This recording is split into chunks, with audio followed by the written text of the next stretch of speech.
esta resina, ¿qué cosa necesita?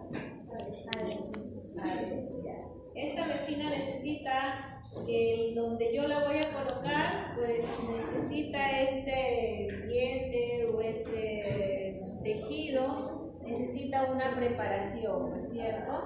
Porque la resina se une al diente a través ¿de qué? ¿Cómo se llama?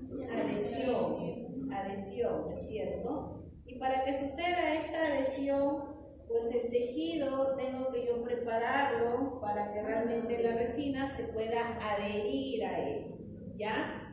Si yo coloco una resina pues encima de mi diente que está con saliva, no va a haber una adhesión porque necesita una preparación, un cuidado especial, ¿ya? Luego vamos a hablar de la resina.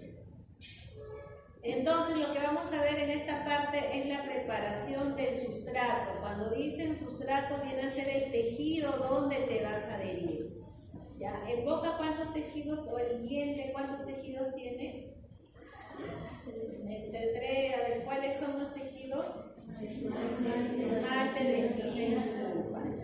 Yo me voy a adherir al esmalte, me voy a adherir a la dentina, ¿me voy a adherir a la pulpa? No. A la pulpa no se adhiere. Muy bien, entonces me voy a adherir al esmalte, me voy a adherir a la dentina y yo necesito conocer estos tejidos para ver cómo voy a tratarlos, a prepararlos para que puedan recibir la resina. ¿Ya? Necesito conocerlos cómo es su composición, su estructura. ¿Por qué? Porque la resina es un material muy frágil a la humedad. Entonces, el día de hoy vamos a contrastar los diferentes procedimientos para el acondicionamiento del sustrato, ¿no es cierto? Entonces, la resina es un material, como te iba comentando, bastante sensible a la humedad, ¿ya? Por eso es que cuando salió, pues muchos no la usaban, no querían usarla, necesita varios pasos y sobre todo necesita mucho cuidado. Tú puedes tener la habilidad de darle la forma al diente, como lo hubiera estado antes, un diente natural, pero si no sabemos esta parte de preparar el tejido, pues no vamos a tener éxito en nuestra restauración, ¿sí? Entonces, cuando escuchan lo que es sustrato, viene a ser el tejido donde se va a posicionar algo. Muy bien, entonces empezamos a hablar. Ya me dijiste que los tejidos del diente están compuestos por esmalte, dentina y pulpa. En la pulpa, bueno, están los vasos y nervios. Ahí no vamos a necesitar adherirnos porque es un tejido completamente orgánico y estaríamos cometiendo un algo pequeño, ¿no? Entonces vamos a hablar un poco del esmalte y la dentina, ¿ya? El esmalte es un tejido que está compuesto por material orgánico o una parte orgánica y una parte inorgánica. En mayor porcentaje esta parte inorgánica está compuesta por lo que conforman los minerales. ¿Cuánto por ciento? Imagínate, de todo tu esmalte tiene 95% de minerales. ¿Quiénes son estos minerales? El calcio y fosfato, ¿ya? En mayor cantidad, ¿no es cierto? Luego, en lo que resta, tengo unas proteínas, el 1%, casi nada, y luego tengo un 4% de agua. Es un tejido que también tiene agua, pero en menor cantidad, ¿no?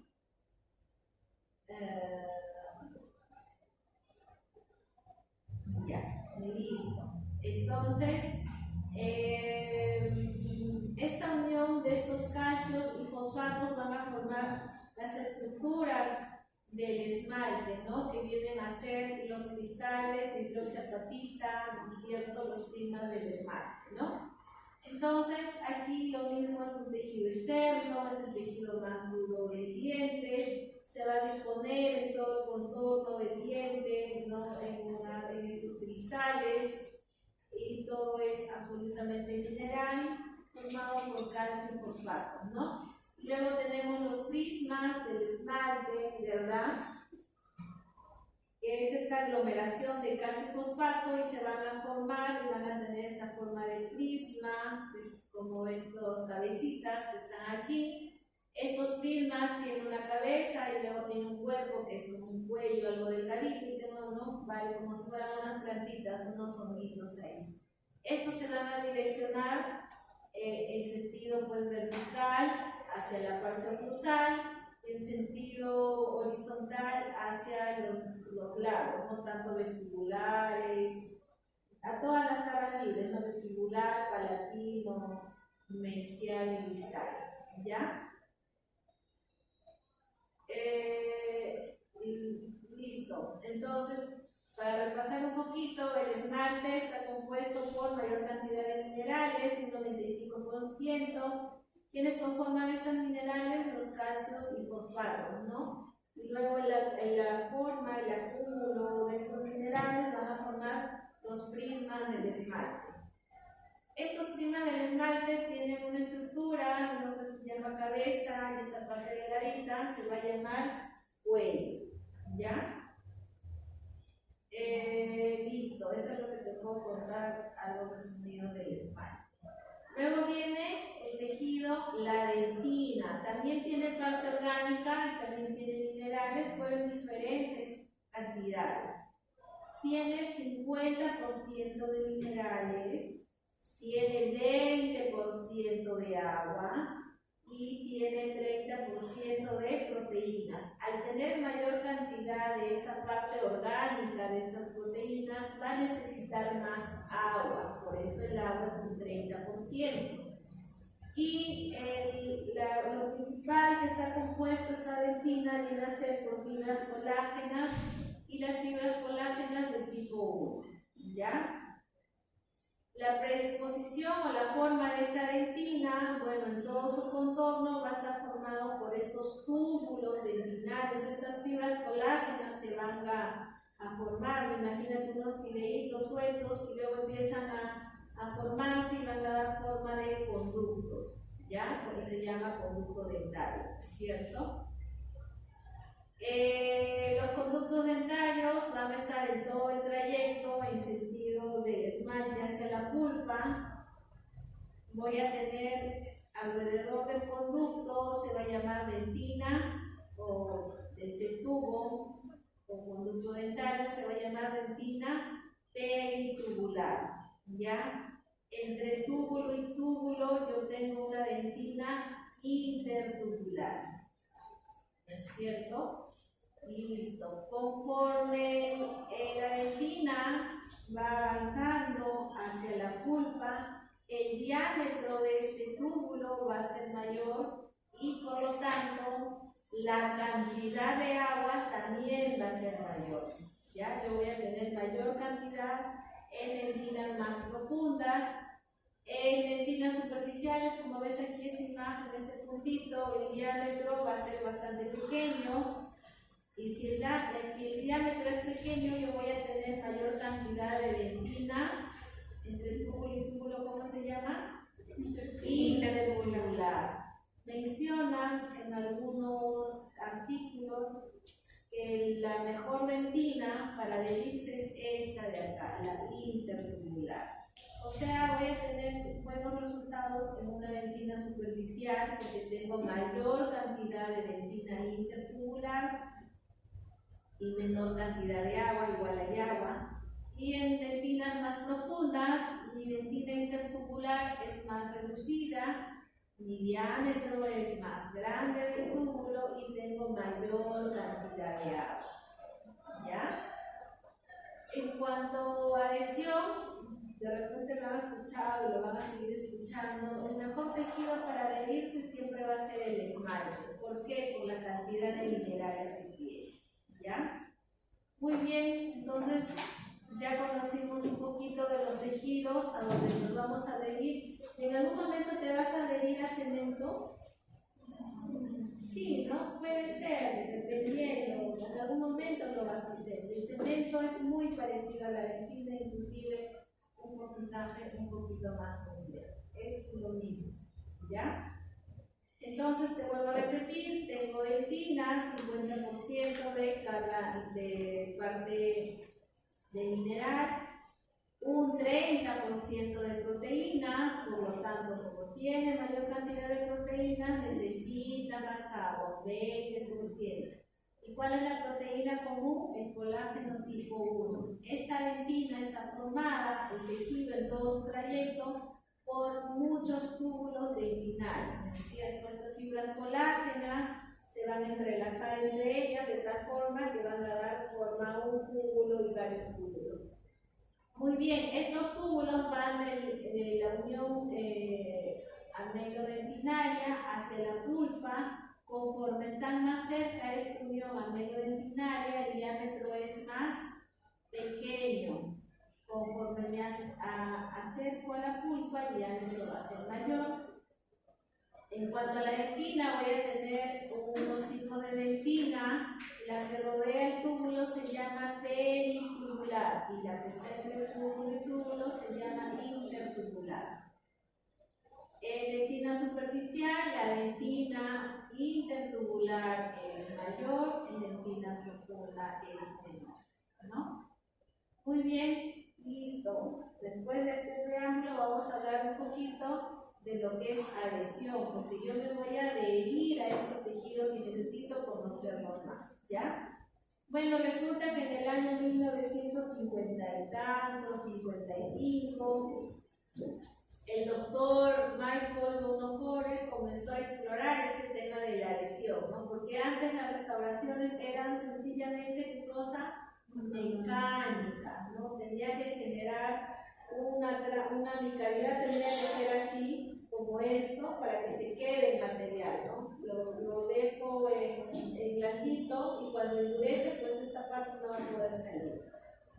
Entonces, en este tema de buscar mejores materiales y todo, pues aquí él empezó, es el pionero de la adhesión, es el que pudo investigar el tema de qué, del ácido fosfórico, del ácido ortofosfórico, que es lo que vas a usar. Imagino que te habrán contado la historia del barco y todo eso, ¿verdad? ¿Te acuerdas? Más o menos. No. Un poquito, bueno, él iba, menciona por ahí la leyenda urbana, que en este descubrir de qué material se puede unir al diente, cómo empezó todo esto, porque en 1950 eran pues las películas, empezó el cine, ¿verdad? Eran los artistas, ya dejó de estar estos cines de películas mudas, donde uno hacía un gesto, ¿no? ¿Han visto las películas mudas? ¿Conocen a Charles Chaplin? No, busquen por ahí películas mudas. ¿Cómo era lo ese? Era en blanco y negro, ¿verdad? Y aquí todo era expresión y luego había letritas de lo que decía. Y luego de acá empezó esta parte del cine y ya dejaron de hacer estas películas mudas porque ya empezaron estas cámaras a captar el sonido. Entonces las cámaras empezaron a enfocar un poco más a las personas y bueno, pues en una pantalla grande se ven los defectos, ¿no? Entonces, ¿cómo ellos hacían los artistas en ese momento? Se les cortaba un diente, mejorar el diente. Entonces usaban el acrílico, ¿no es cierto? Este acrílico blanco, le hacían dientes y se pegaban, generaban protecciones, pero se caían. De ahí empezó a nacer qué material puede mejorar a las personas y todo nació pues en esta parte de mejorar el aspecto de los artistas, ¿ya? Colocaban dientes, algo parecido, de acrílico, lo hacían por el momento, terminaban la animación y se sacaban todo. Y ahí empezó todo esto de qué material se puede pues unir más al diente. Entonces él en su exploración de ver, dice que paseaba por donde están los barcos y vio pues que miró que los barcos los pintaban, ¿no es cierto? Esta parte metálica que está en contacto con el mar los pintaba. Venían del mar y lo refaccionaban. Pues imagínate, voy a colocar pintura para meterlo al mar. ¿Y cómo hace para que esta pintura no se deshaga en el agua? Que es lo mismo que tenemos en la dentina. Entonces las personas que estaban ahí le dijeron, nosotros usamos ácido ortofosfórico al 80%. Ah, ya, entonces preparamos este barco le echamos el ácido fosfórico, lo preparamos, genera unos poros en el metal y por eso viene la pintura y se queda y se agarra de ahí, por eso es que no se sale inclusive cuando el barro está en el mar. Ah, ya, dijo, entonces empezó a probar. Y bueno, por ahí cuentan que él empezó a probar pues, en su familia, en su esposa, empezaron a colocar ácido fosfórico al 80, al 90%, y obviamente ¿en qué acabó eso? En una pulpitis, se murió porque es mucha concentración. Y así empezó a descubrir que sí, pues no, este ácido fosfórico generaba unas microporosidades en el esmalte, ¿ya? Entonces, pero era muy agresivo, entonces empezaron siguiendo estudios y más adelante descubrieron que sí se puede usar este ácido fosfórico en la boca, para eso uno necesita aislamiento, no debería de tragarte, por eso estamos matándonos en la manera en aislar y peleando con el líquen. Y también descubrieron que este ácido fosfórico debería para generar esos poritos en el esmalte, conociendo su estructura, solo necesita un 37, 34, 35%. ¿Ya? Listo. Entonces, acá con él empezó todo esto, pues, de la adhesión, cuando empezó a descubrir el ácido ortofosfórico, ¿sí?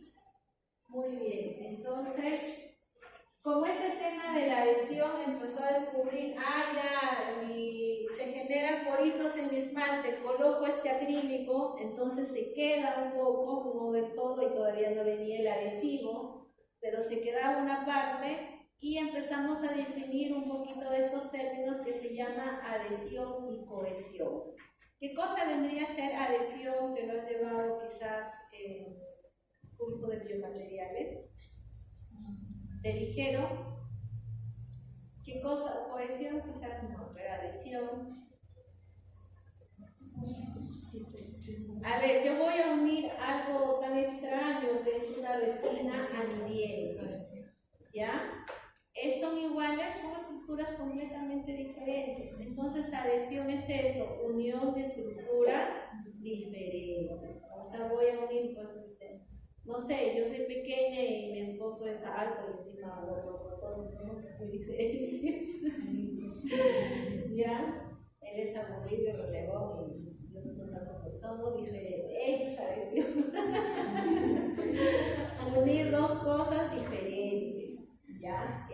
Y cohesión es la unión de dos estructuras, con dos materiales de la misma estructura, la misma composición, cosas iguales.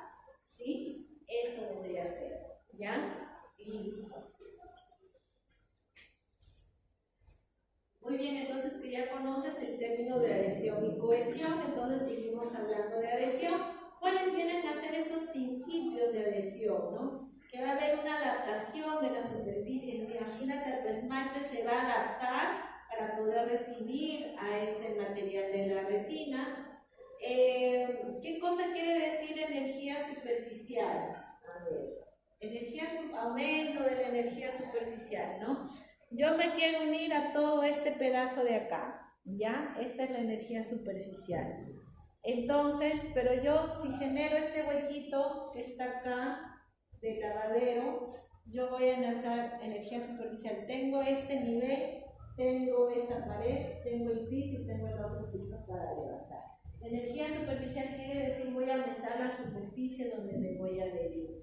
¿Ya? Entonces, es esto, ¿no? Algo plano, tengo una energía superficial mediana o baja. Pero si yo tengo huequitos, imagínate toda esta mesa lisa, ¿no? Sin estos lavaderos, digamos hasta acá, mide pues 10 centímetros, listo. Pero si le genero huecos, tengo esta pared, aumento, ya son 5, más 5, más 5, ya no son 10, sino son 15 más. Imagínate más huequitos en todo el piso. Eso es aumentar la energía superficial donde yo me voy a adherir. Y eso es lo que hace el ácido fosfórico en el esmalte generando poros. ¿Ya? Y en la dentina no le genera poros, sino le quita todo el mineral, y al no estar el mineral, pues estoy generando espacio, ¿verdad? Porque ya se fue esa estructura, ¿ya? En cuanto a humectancia, quiere decir que la parte del adhesivo, pues tiene que, si yo tengo estos huequitos, tiene que ser lo suficientemente fluido para ingresar y pueda adherir, porque imagínate una mazamorra acá se pasa de frente, ¿no? Si fuera algo más húmedo, pues va a permitir ingresar a los huequitos del lavadero, ¿ya? Eso se llama humectancia. Y el ángulo de contacto viene a ser parte de la humectancia, o sea, tú colocas una bolita de agua o de cualquier estructura, se mantiene esa burbuja y colocas otro tipo, no sé, alcohol que no se genera burbujas y no se chorrea, ese viene a ser lo que es el ángulo de contacto, que es mejor, que es aquello que va acompañado de esto de la humectancia, que va a recorrer más la superficie donde te vas a adherir, ¿ya? Eso es mejor. Entonces, en conclusión, viene a ser los principios de adhesión, en palabras más sencillas, va a adaptar la superficie donde se va a adherir, va a aumentar la energía superficial, va a tener que pasar por estos poros, voy a tener mayor área de reflexión, y la humectancia que no sea pues como una mazamorra o una goma, ¿no? Que sea un poquito más fluida para que pueda humectar en toda la superficie donde me voy a adherir, ¿ya? Entonces menciona aquí que sí, el esmalte y la dentina son completamente diferentes, ¿no es cierto? Por eso la parte adhesiva va a variar entre uno y otro, voy a tener un cuidado diferente al uno y otro, voy a tener más cuidado entre el uno y el otro, y la naturaleza estructural caracteriza al esmalte como un sólido de alta energía superficial, siempre y cuando su superficie se encuentre libre de contaminantes. Ok, lo que te quiere decir aquí es que el mejor tejido para adherirse es el esmalte, ¿ya? Porque como tiene mayor cantidad de mineral, va a generar mayor cantidad de estos poros, ¿sí? Y bueno, eso es el resumen.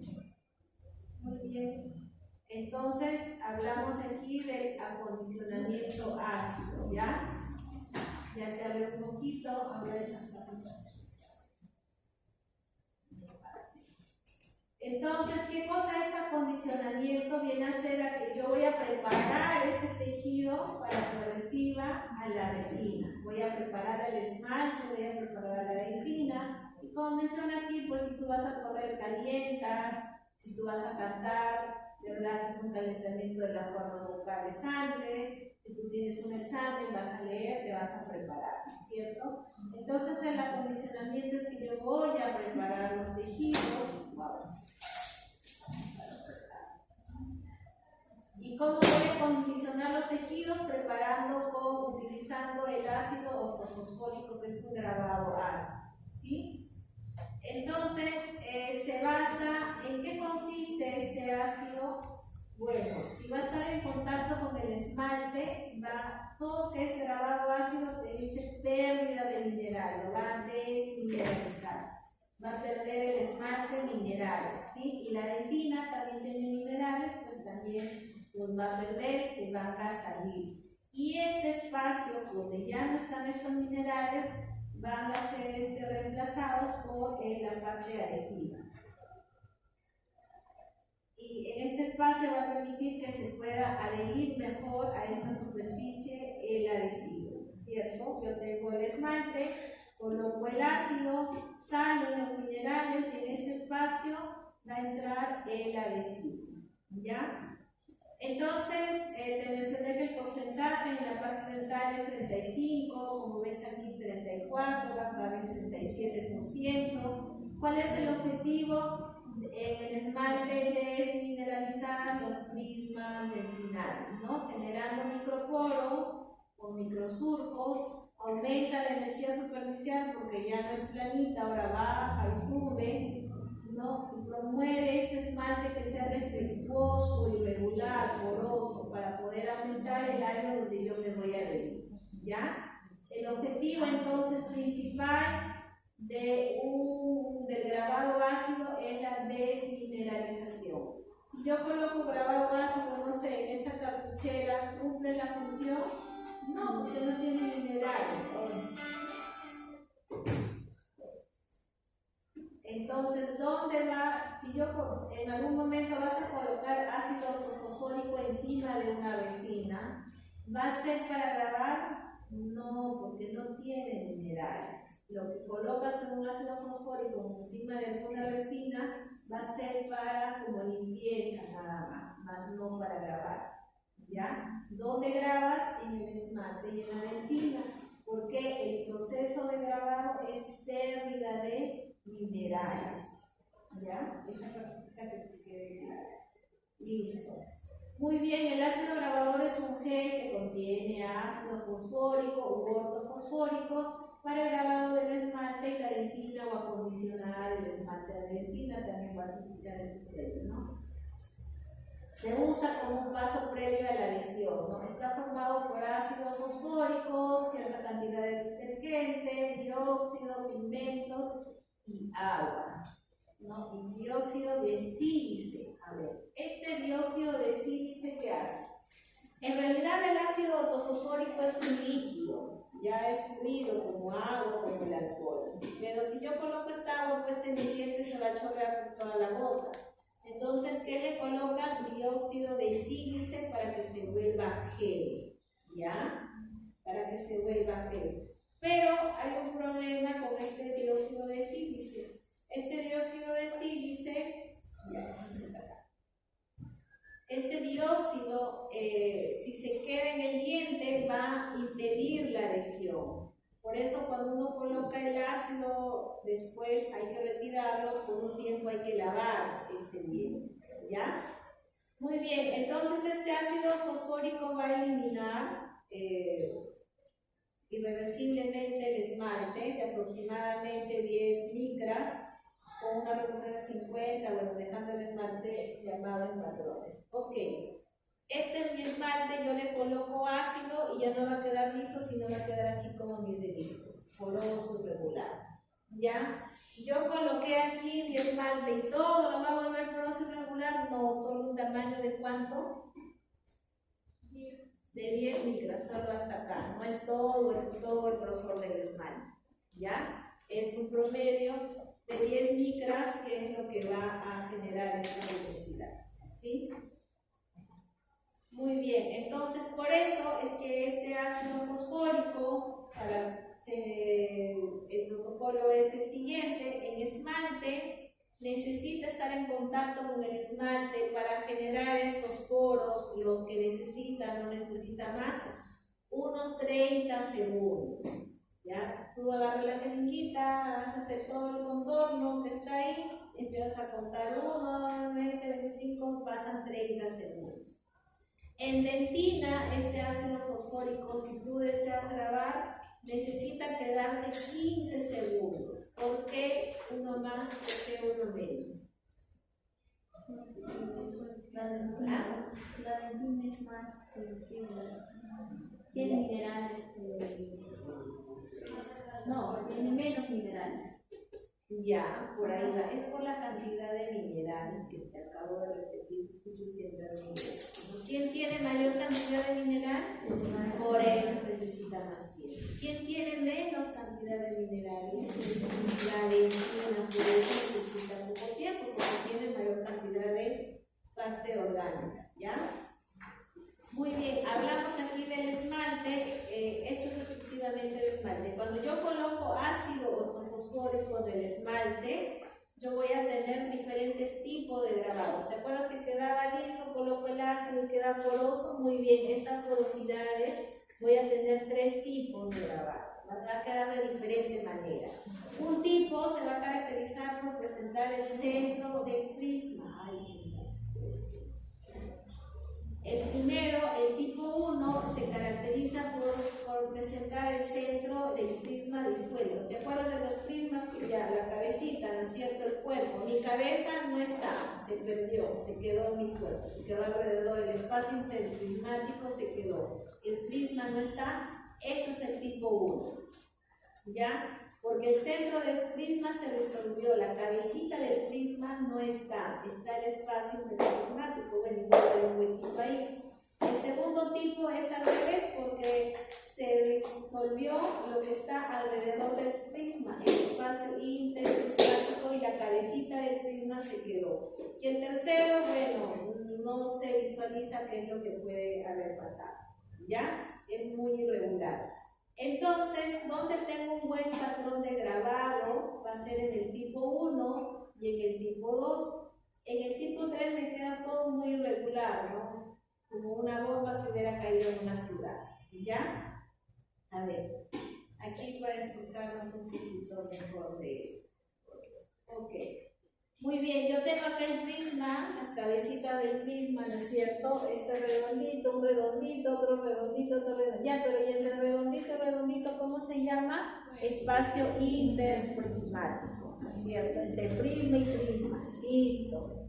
Cuando viene el ácido, en el tipo 1, estas cabecitas no están, se disolvieron. ¿Quién quedó? El espacio interprismático. ¿Ya? En el tipo 2, se disolvió ese espacio, acá hay un hueco. ¿Quiénes quedaron? Esto. En ambos lados hay retención. Y en el tipo 3 se disolvieron los dos.